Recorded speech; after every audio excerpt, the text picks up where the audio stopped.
day, folks, and welcome back to Typology, the show on which we explore the mystery of the human personality and the great human adventure, all through the lens of the Enneagram. My name is Anthony Skinner, your producer and co-host. So happy to have you here today, folks. We've got something that we rarely get an opportunity to get. A good friend and Enneagram 5. It's hard for us to find Enneagram 5s that are willing to come onto the show, maybe would be the phrase to use. But today we have one for you, folks, and it's a good one. This is such a good interview, interesting on so many levels. Talking about Joel Miller, former publishing exec turned writer and chief content officer at Full Focus.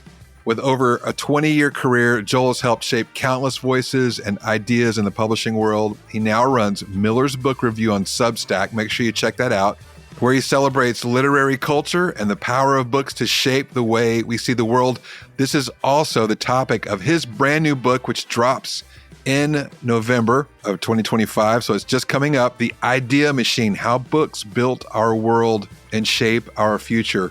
Joel's writings have appeared in Reason, Washington Post, American Spectator, National Review, on and on and on. Anyway, he's a real treasure. Great discussion around being an Enneagram 5, and also great discussion on books, the power of books, and on his brand new book, again, that releases in November. So glad you're here. You're going to love this interview. You're going to love Joel. That's it for me, Anthony Skinner. And now, without any further ado, here is the host with the most, Ian Crum.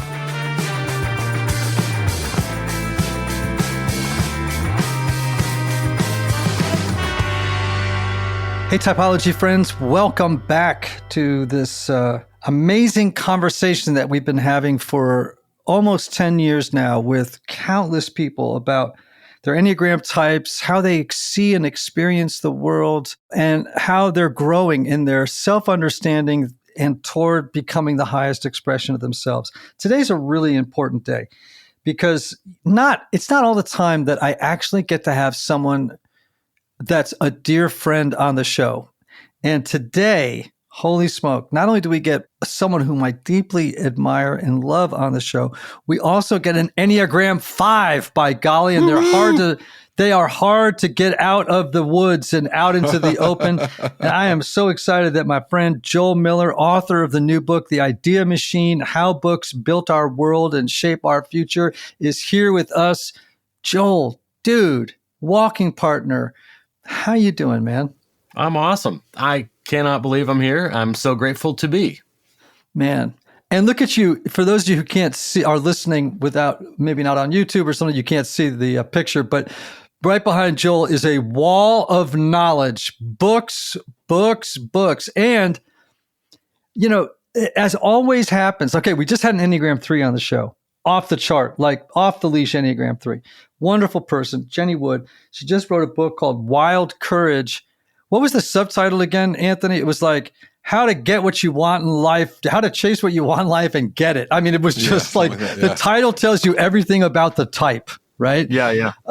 And of course, your book as Enneagram 5, the title does the same thing. The Idea Machine: How Books Built Our World and Shape Our Future. Tell us about the inner world and the inner workings of the 5 personality. I mean, we only have like an hour, right? Yeah, get concise, baby. I mean, the upshot is I live in my head an awful lot. You know, I spend an awful lot of time thinking. I spend a lot of time thinking about thinking. I spend a lot of time critiquing thinking. A lot of thinking is going on. Yeah. I had a 5 say to me last, maybe week before last, they said, do you have any idea how exhausting it is to think as much as I do? That is such a great question and a true question. I resonate with that. Do you? Do you ever tire of spending so much time in your head? Yeah. In fact, where it happens to me is the most is like the open tabs problem.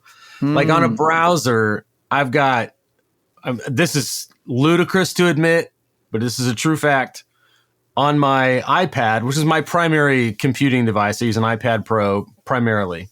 I have over 1,000 tabs open. Oh my gosh. I can't believe the battery even works. It amazingly, if people want to know what's the upper limit, I haven't found it yet, but it's probably close to 1,000. So it has been so long since we've had a 5 on the show. It is hard to find 5s. And let me just remind people, and then I want you to add editorial wherever you want. Just raise your hands and say you want to add editorial. But I want to just remind people of what 5s tell us they're like.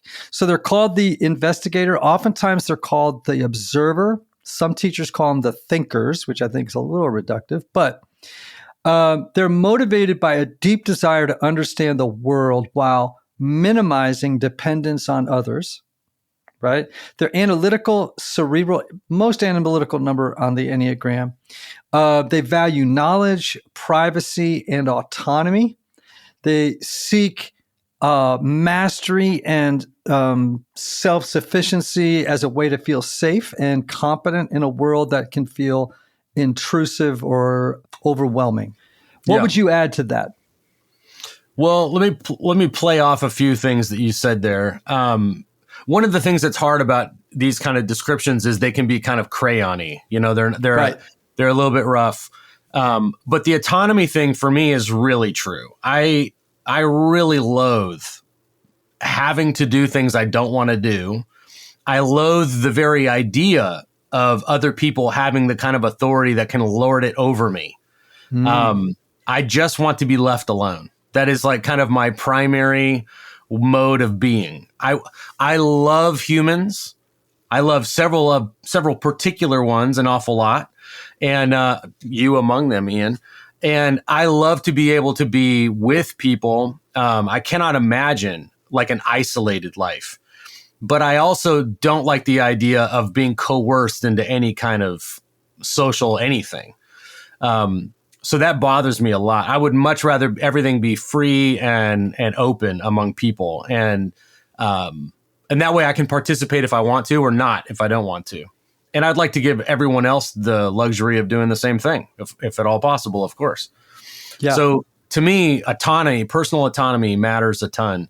And that also, I think, is related to the thinking thing. I want to be able to think things out myself. I don't like it when I have essentially like other people's hashtags substituting for my thoughts.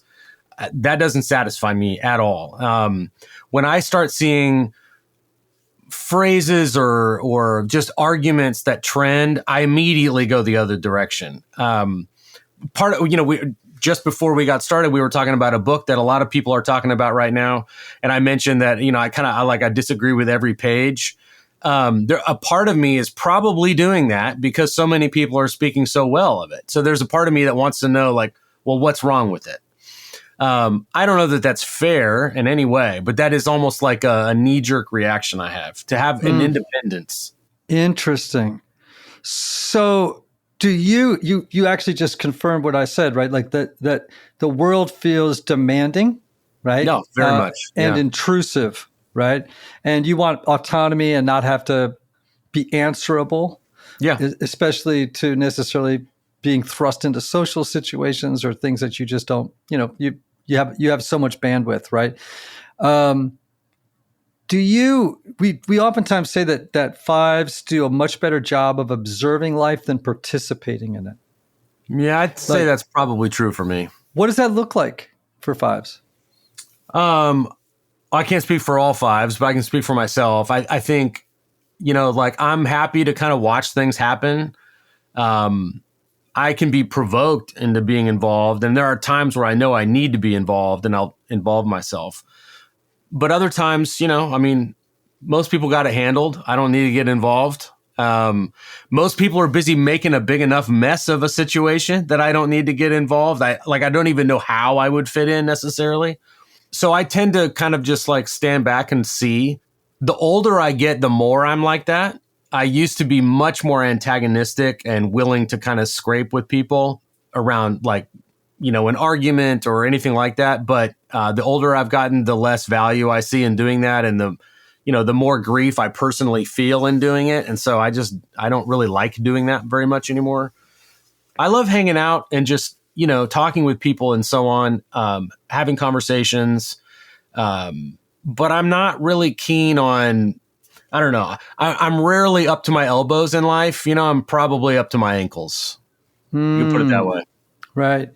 So we said that Enneagram Fives are often perceived, and sometimes they are, emotionally detached, right? Like sort of like so far up in their heads that they are sometimes they feel disembodied, which is interesting because I actually don't feel that with you. I've known you for years.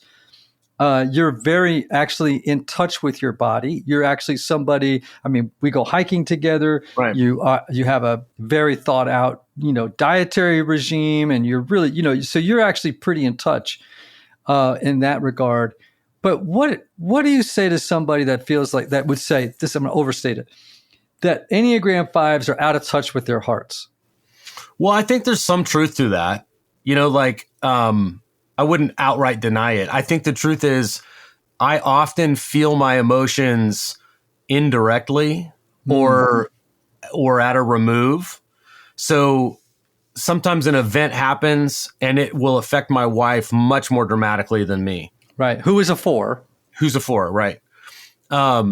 I will end up maybe feeling similar emotions, but later, or maybe I'll feel similar emotions, but it'll come from a different direction. So maybe I'll read something like a novel or I'll watch a movie in a way that hits me, that accesses whatever it was that I might have felt before, but didn't. And it gives it a place to go or an expression or something like that. I often find that movies do some of my feeling for me, or novels do some of my feeling for me.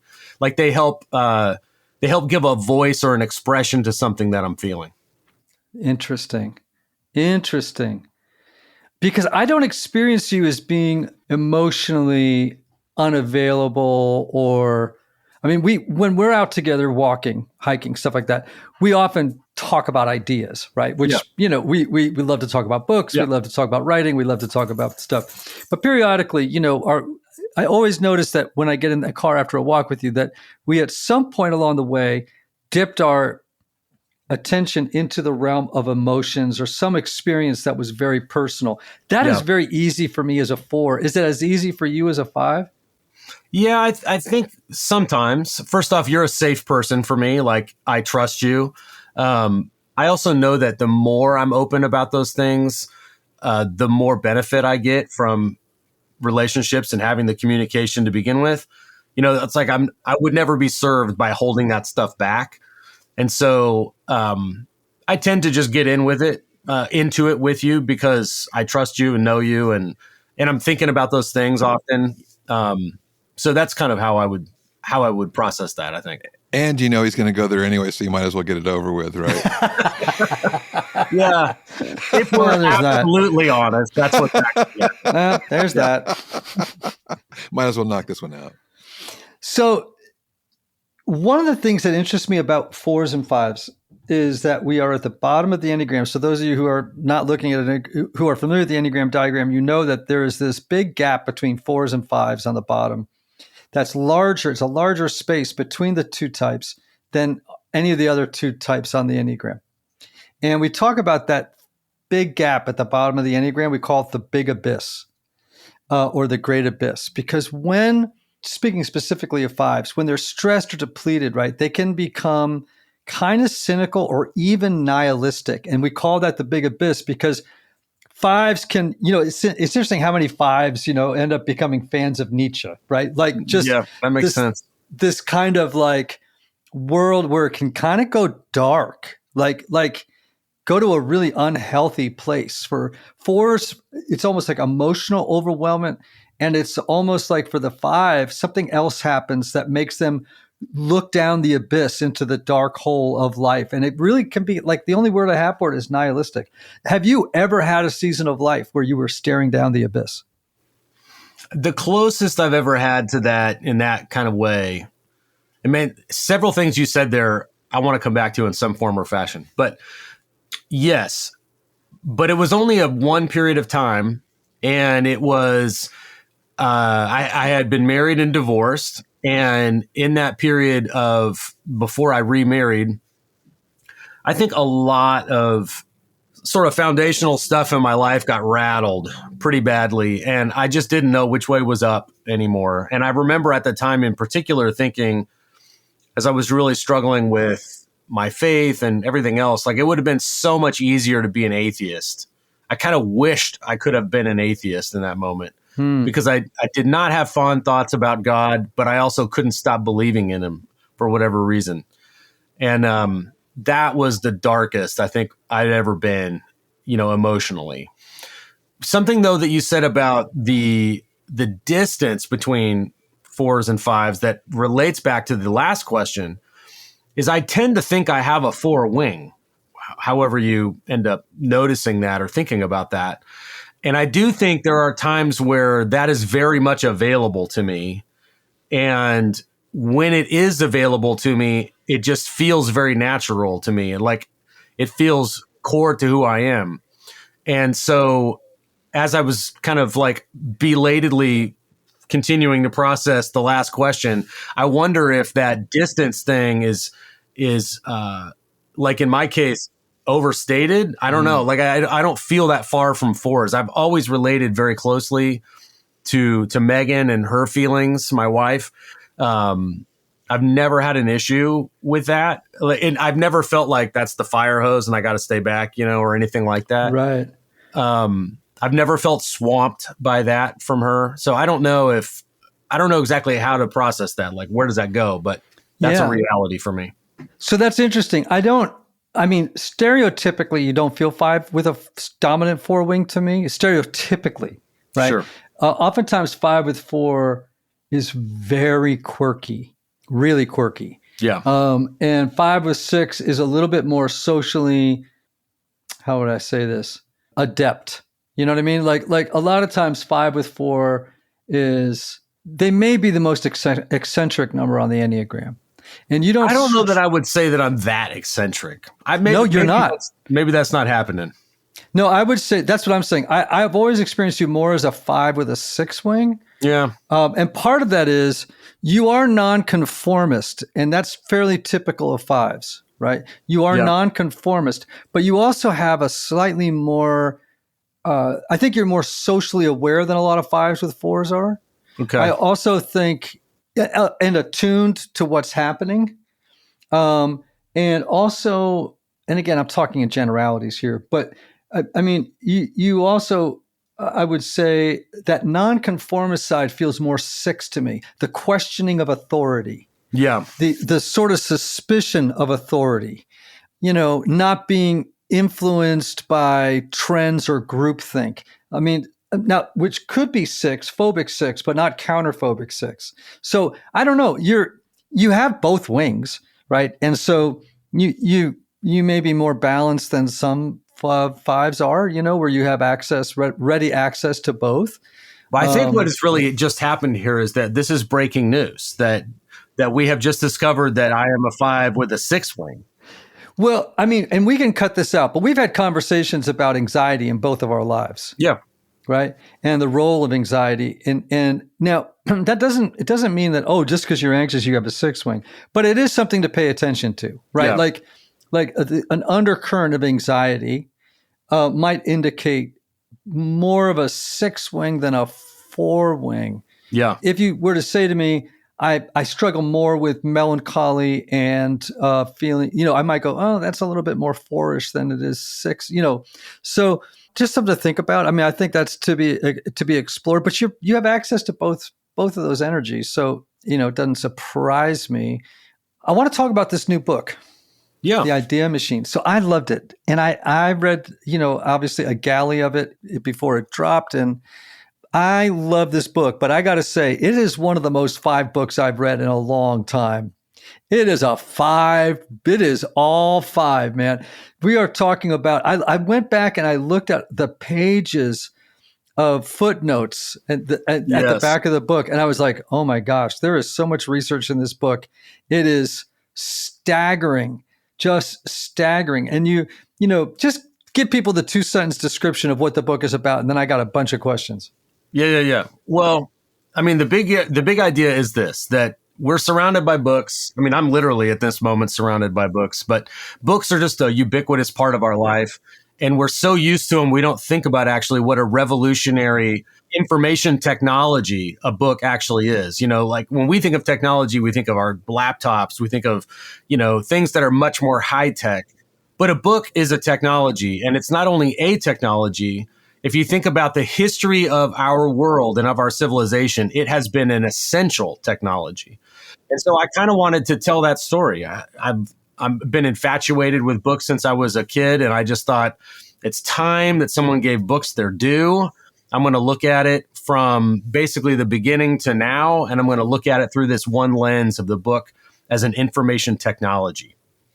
So what's interesting is, right, like we know that fives have an insatiable hunger for knowledge, right? And in some ways, that's a beautiful thing, unless it's a defense against feelings of incompetence and ineptitude, right? Like if it's a defense, right? If the aggregation of knowledge is a defense, then it's not particularly helpful, right? Yeah. Describe for me your relationship with books throughout the course of your lifetime as a five. Oh my gosh. As a five, well, my dad's an English teacher and my mom was a very serious reader. Our house was full of books growing up. Everything from, Atticus Finch to Miss Marple to Volkswagen, technical manuals. Everything. There was everything. Scrooge McDuck comics. My dad loved Scrooge McDuck. So I had. Was your dad a five, by the way? No, I think he's a six. Okay. Yeah, I think he's a six. So that's kind of like how books came to me. I came to them right out of the womb. I was surrounded by them.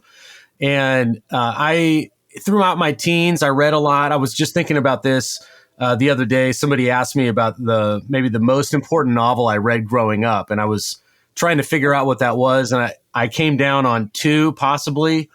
The first being Edgar Rice Burroughs' Tarzan. I read that young and fell in love with that. And then inscrutably, I mean, you read it now and it's like impossible to imagine how I love that book. But, and then I also read First Blood by David Morrell, which, Stallone made into a movie. The movie's great, but the book is even better. And I read that when I was 14. And my worldview to this day is still probably affected in part by that book. The leave me alone kind of part of me was highly underlined by that book.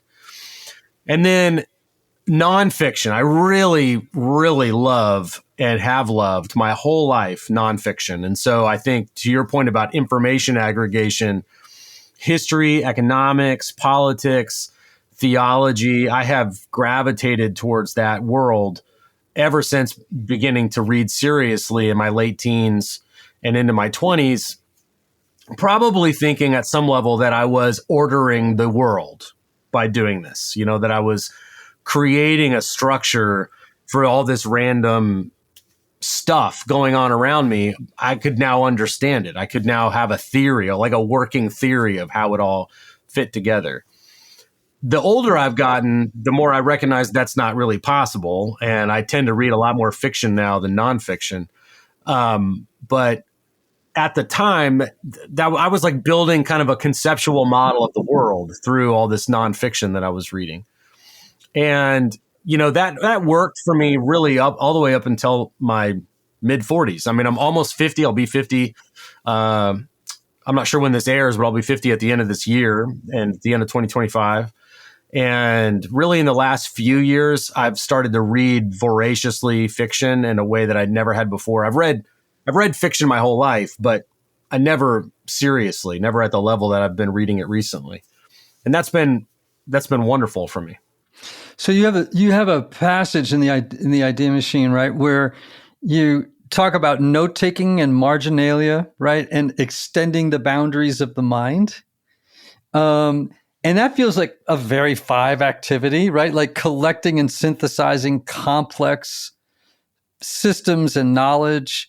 So what's going on internally for you when you're in the flow of learning? Wow. Okay. This is great that you're bringing this up. In the backdrop, again, the listener doesn't know about this particular book that we were talking about just as we got started. But I'm reading a book right now. You're also reading it and you're loving it. And I'm fighting with it. And for me, reading a book sometimes looks like I agree with a ton of it, but I often read very critically so that I'm not just accepting what I'm getting. I want to wrestle with it. And so I'm writing in the margins, I'm scribbling, I'm circling, you'll see a lot of notes that say things like this, check page 57, and then you go to 57 and it says check, 182. There's like all this interconnectedness between points in the book, and I want to not lose those as I'm reading it. So I'm like highlighting that stuff. And then in the margins, I'm having an argument with that book. Some of it's animated, like the word BS is applied several times in my notes to that particular text, because I'm just like fighting with this one point he keeps making. And I'm like, no, that's wrong. And every time I see it, I'm like, yes, like it just hits me like that. At the same time, I really want to read anything like that as if I have to give it the best version of itself, or there's no use in my reading it. So I'm always trying to read things in the best possible light the author could be putting on it. In other words, I don't want to shortcut a book or short shrift a book. Otherwise, I'm just wasting my time reading it. So I'm always trying to give a book the best hearing it can possibly have with me, so that I can get the most out of it that I can. And I also recognize that a book, whatever the author is saying, there's other things there to be had for me outside of that. It's like I'm not a recipient for the author's message, and the book is not merely a vessel for his ideas or her ideas. This is a conversation that I'm going to have with this author, and I'm an independent human and they're an independent human. And there's this medium between the two of us called a book that we can fight about, we can argue about, we can play around with. And in that playing around, I'm not limited to that book. I've got all these other resources that I can bring to bear on that book. And so I'm bringing in my outside thinking, and I'm taking the stuff that's inside the book, and out of all of that, it's sort of like a scaffold for the creation of new ideas or the discovery of new ideas. This is one of the things I really appreciate about you and our conversations, and about the many books we have parsed together on walks, is that you're a critical thinker. And I wish, meaning that you may disagree, and you said this earlier before we hit record, right? Like, a lot of people are reading this particular book right now, and he says he's a very lucid writer. He's a good writer. He's presenting ideas that you disagree with, but in the same breath, you say, "Oh, but I'm really enjoying it."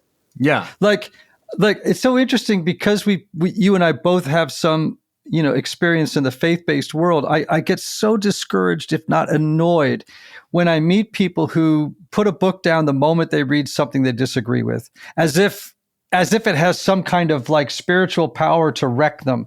And I'm like, can't you just because I'll give you an example of this. I remember years ago, I was fortunate enough to meet and become friends with a theologian who was quite well known and was the villain, a liberal theologian among more conservative Christians, right? Like he was persona non grata. He was their Voldemort. Yes. And I remember I would read his books and I would think to myself, I disagree with 60%, 70% of what he's saying. But first of all, I couldn't argue with the fact that he was presenting ideas that he had thought out very clearly, I couldn't fault his reasoning. And I learned so much from the 30% that I did agree with. Yeah. That because he presented that information in a way that really helped me. And I get so sad when I come up against this sort of anti-intellectualism among people of faith, that they have no tolerance for hearing somebody present an idea that might critique them or draw into question everything that they believe. It's like, wow, that's sad and not very five-ish.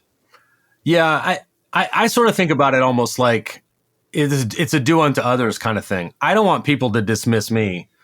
I think about stuff. I'm presenting the best version of the world that I know when I'm talking to you. I don't want to be dismissed. I'm going to presume that that's true about other people, and I'm not going to dismiss them for the same reason. I'll have an argument with you. I'll disagree with you.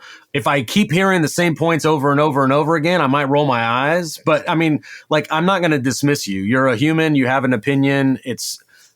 We're here together. We're going to talk about it, or I'm going to at least entertain it for the simple reason that I would prefer that be true about the way people treat me. Everybody, I want to remind you, we're talking to Joel Miller, author of The Idea Machine, How Books Built Our World and Shape Our Future, a book that I loved.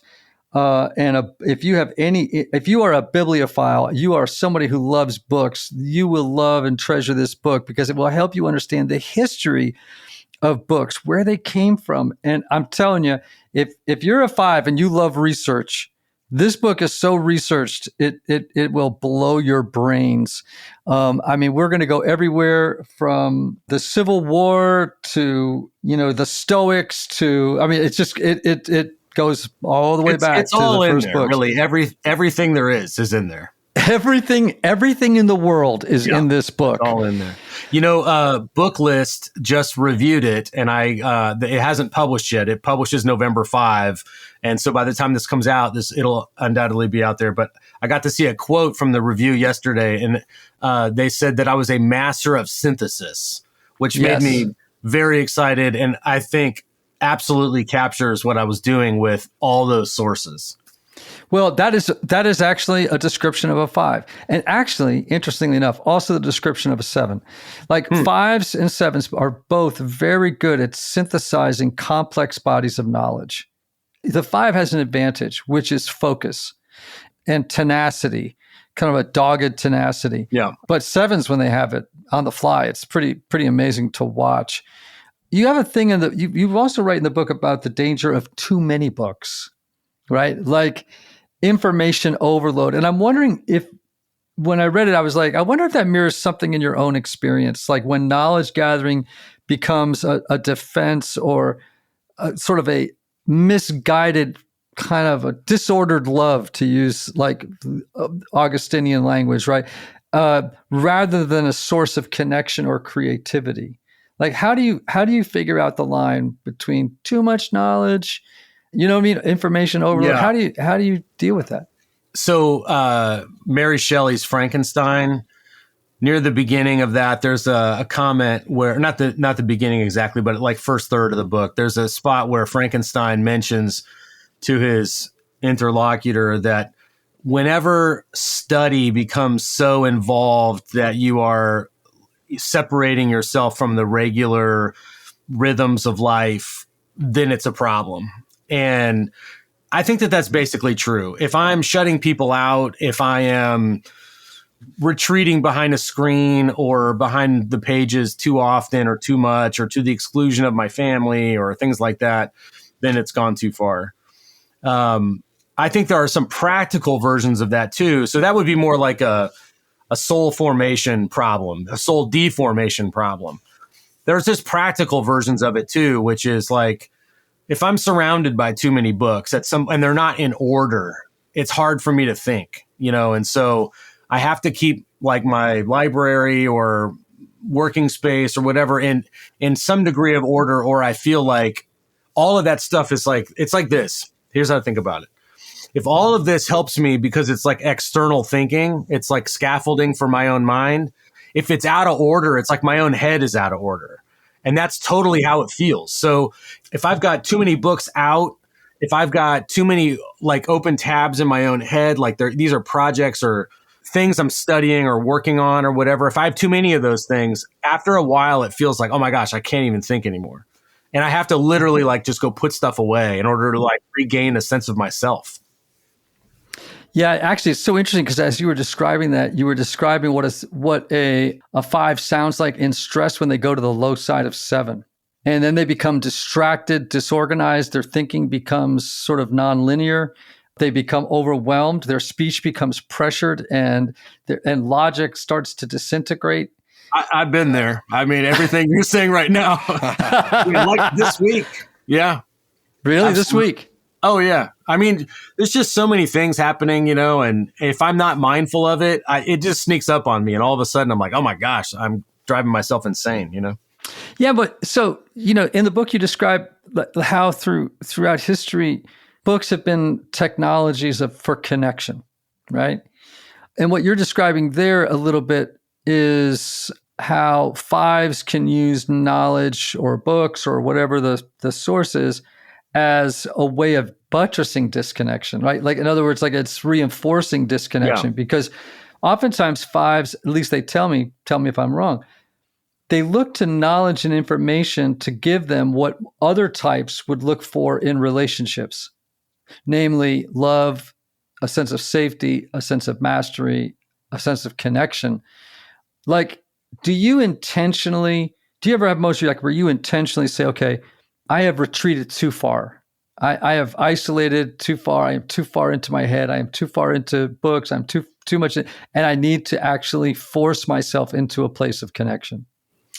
No, not very often. But this is like God's mercy. I'm married to a woman who can tell me when that's happening. And so often, if that's really happening, like if it's a problem, Megan will let me know. She'll be like, you need to come back to me. You need to come back to the land of the living.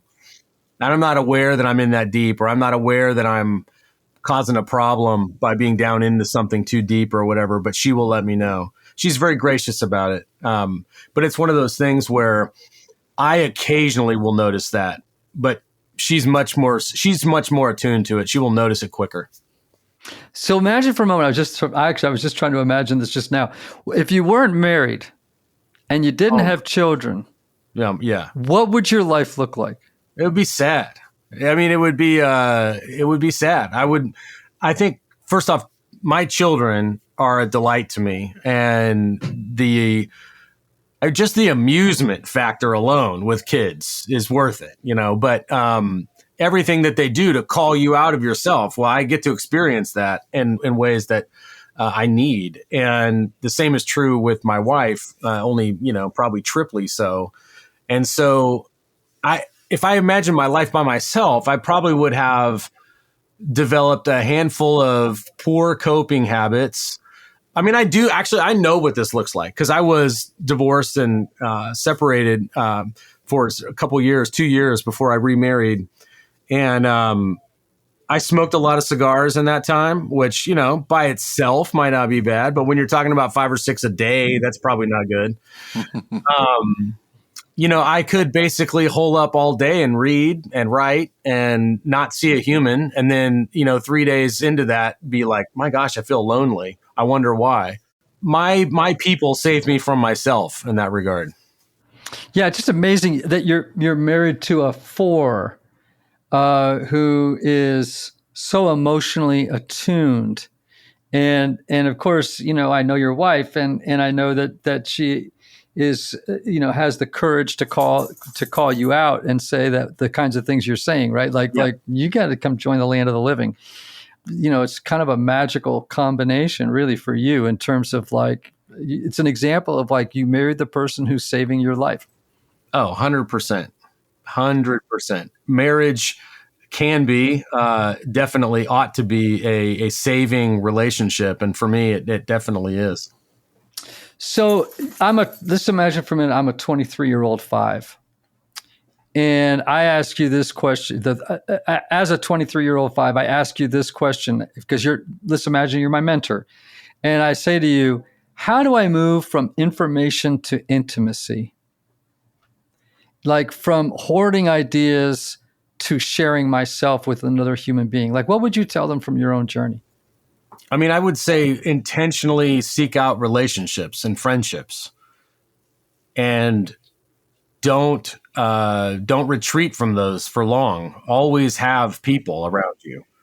It may not even feel natural to you at times, I mean, this is silly, but I literally have reminders on my phone to like check in with people because I won't remember, but I know that I want to. So I'm going to use the tool to help me remember to do it. And then I do it and I benefit from having done it. But don't trust yourself to be enough. You're going to have friendships, and you should like really lean into them, or they won't happen. I mean, no one at some level, nobody's going to seek you out. You have to seek out other people. And if you seek out other people, maybe you'll find they're seeking you out too. But unless you do that, that won't happen. And so you just need to do that, probably more than almost anything else.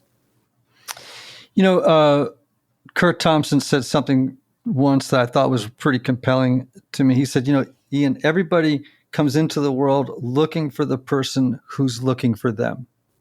It's a great phrase. It's a great phrase. And from an interpersonal neurobiology standpoint, we're all looking for connection, right? We're looking, and it's only through connection that we become somebody, right?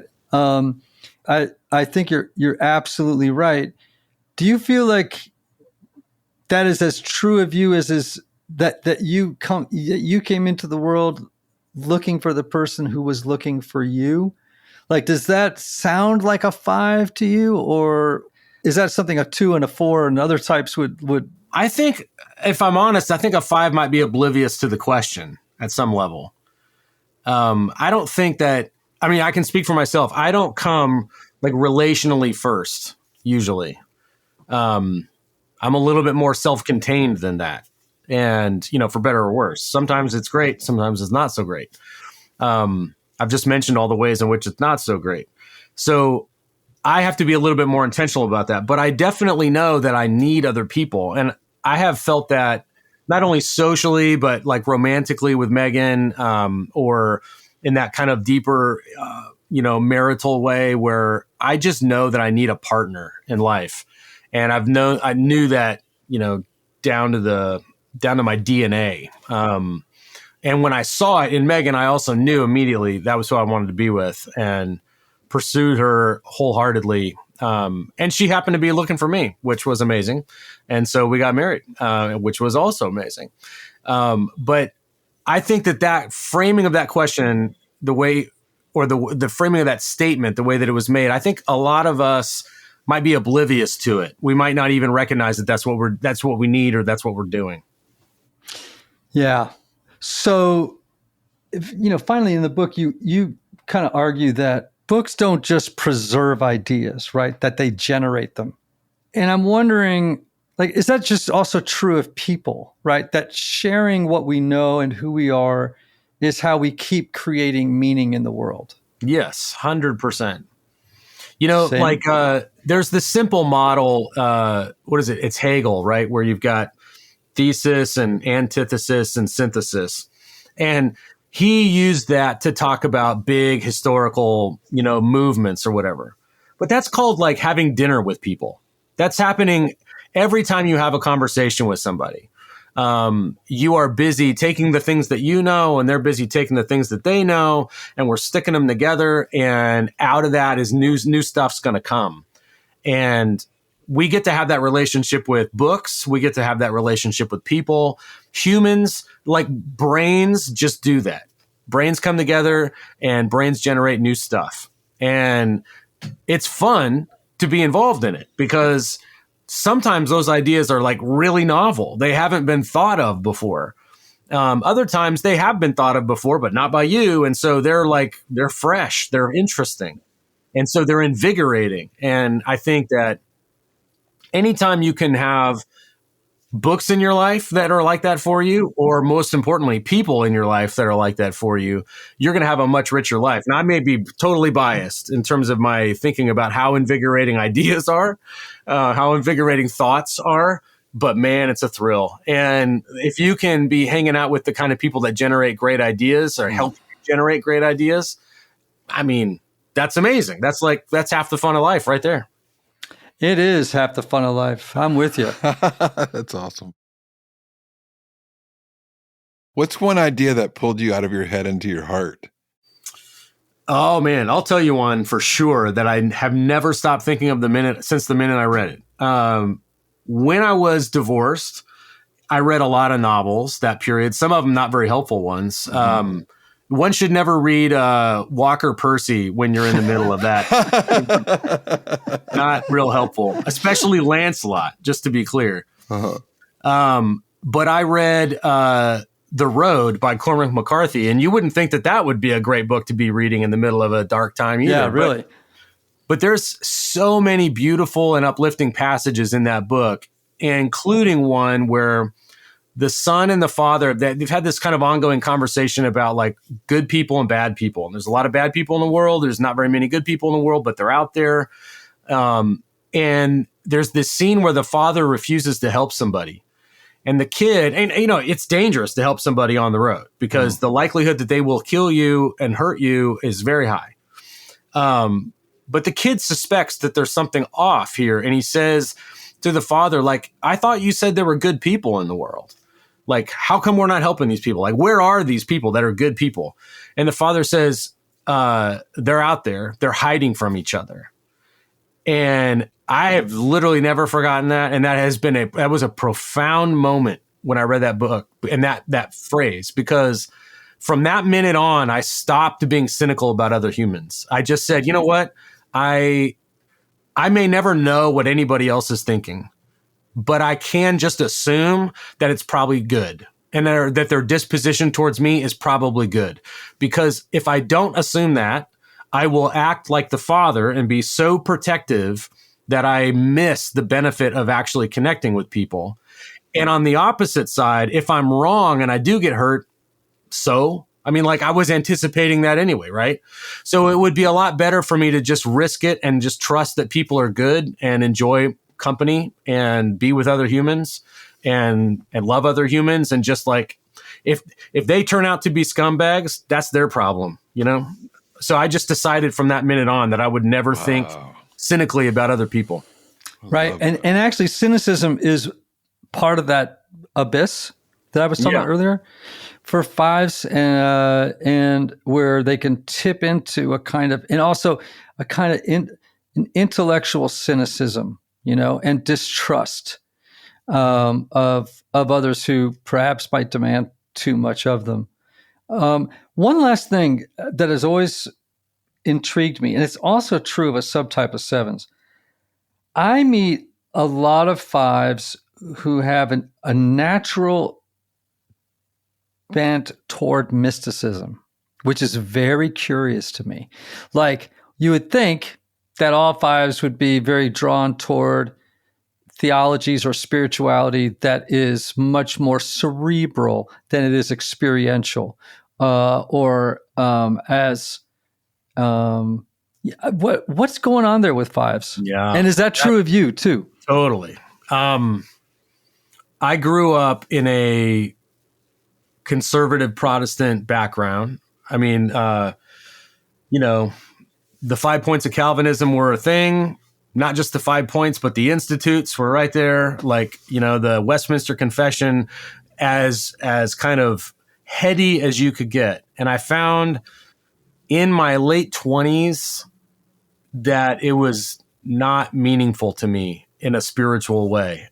I found that I found it dry and even drying, that it kind of sapped the spirituality out of me. It sapped the spirit out of me.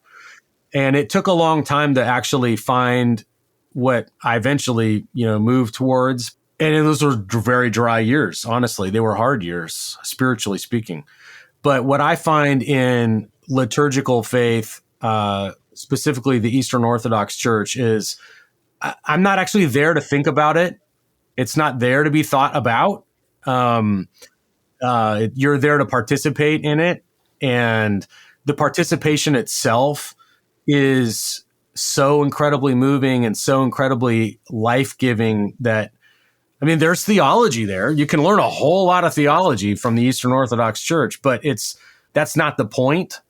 And so, I would say that idea that fives gravitate towards that, I don't know about fives. I know about me for sure. And I can say for sure, yes, I do not gravitate towards heady intellectual formulations of the Christian faith. I gravitate towards a much more experiential, mystical expression of the faith. In fact, there's like a grammar to spirituality, and there are certain formulations that make sense or don't make sense based on just how you see the sentences, quote unquote.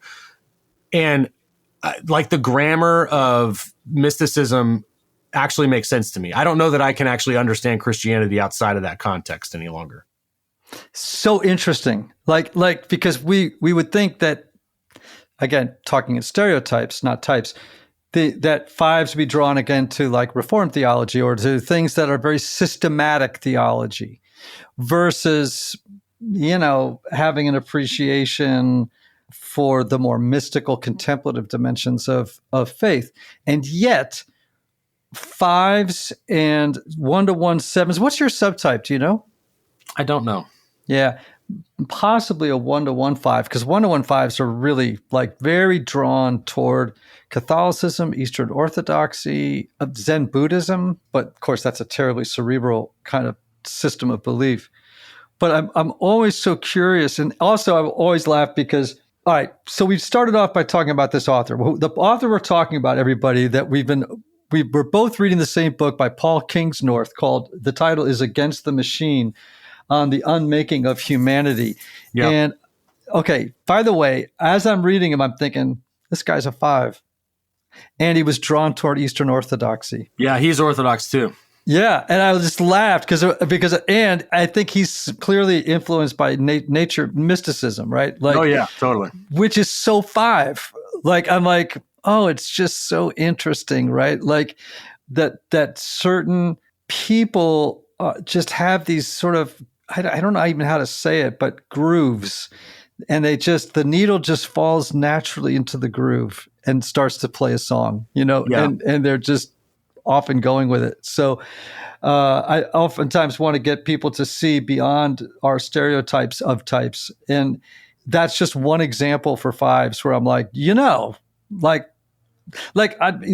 James Finley at all? I don't. All right, so Finley is sort of in Richard Rohr's cabal, but he was a Trappist monk. Thomas Merton was his spiritual director in the monastery for 7 or 8 years, and he's an older man now, but he is a mystic, right? Like, and he is a 1-to-1 5, no question about it, a 1-to-1 5, and I think part of it is it's about trying to achieve or trying to receive, achieve's the wrong word, but to realize a unitive knowledge of God, an experience of union, right? I think union is key there. That makes total sense to me. I don't even know about the knowledge part. I think at some part, the knowledge part just falls away. Like, it's not necessary. It's the experience of God that's necessary. And I actually Personally, I find all the formulas, I find them in the way of God. So I find, like, if I had to read through the Institutes and that was going to be my diet of spiritual reading for the week or month or year or whatever, lifetime, I couldn't do it. It would not actually do that for me. It would be the very opposite. It would be like somebody just threw down, like 20 yards of barbed wire between me and God. And that wouldn't work. Man, once again, it has been revealed. Humans are complicated and and surprising and full of so much beauty. And we should, as Merton said, we should all look at each other and realize that we're standing in the presence of something or somebody that is shining like the sun. Well, I think about that psalm about being fearfully and wonderfully made. Yeah. And I think, why do we bracket that in like the past tense? We are fearful and wonderful. Like, that's what humans are. We are walking around as fearful and wonderful creatures. Like, that's an amazing thing to think about. Yeah. Yeah, indeed. Well, everyone, we've been talking with my good friend, Joel Miller, about his new book, The Idea Machine, How Books Built Our World and Shape Our Future. I highly recommend it. I loved that book. I loved it more than Paul Kingsnorth's Against the Machine, though I'm not finished with that yet. So who knows? On our next walk, I could get unseated tomorrow afternoon. It could happen. It could happen. It could happen. Yeah. I just finished reading. You're going to laugh that it took me this long to read it. Demon Copperhead. I haven't read it yet at all. Barbara Kingsolver's novel. Everyone's saying it's amazing. Oh my gosh, is it beautiful. It's like one of those books. It was like that book, This Is Happiness, right? I got to the end and I just teared up, like just with, and the tears were tears of gratitude that somebody wrote the book, just, and finished it the way it needed to be finished so beautifully. I'm so grateful for books. I'm so grateful for you. Anthony, I am grateful for you as always. Same to you, brother. And to all of you who are listening, obviously, my gratitude extends to you as well. May you have love. May you have joy. May you have peace. May you have healing. And may you have rest. Until next time, see you later.